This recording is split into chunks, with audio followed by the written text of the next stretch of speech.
দীর্ঘ ১৭ বছর পর কোন গণমাধ্যমে সাক্ষাৎকার দিলেন বিএনপির ভারপ্রাপ্ত চেয়ারম্যান তারেক রহমান। সেটা বিবিসি। সাক্ষাৎকারে তিনি বলেছেন, সময় চলে এসেছে, দ্রুতই চলে আসব।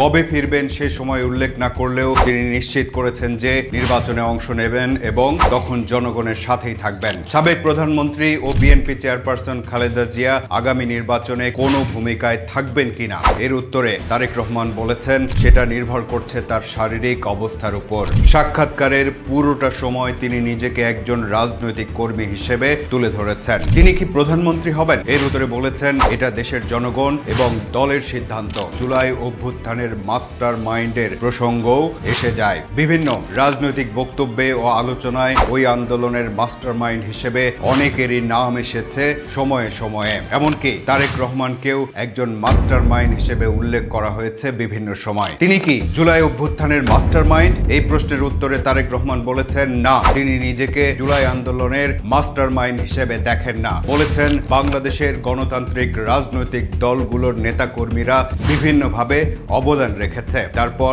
২০২৪ সালের জুলাই আগস্টে এসে জনগণও অংশগ্রহণ করেছে রাজনৈতিক দলগুলোর সাথে, অর্থাৎ সবাইকেই ওই অভ্যুত্থানের কৃতিত্ব দিয়েছেন তারেক রহমান। তার এমন বক্তব্যের পর জুলাই অভ্যুত্থানের মাস্টার মাইন্ড হওয়ার টানাটানি হয়তো শেষ হবে। আপনি কি মনে করেন?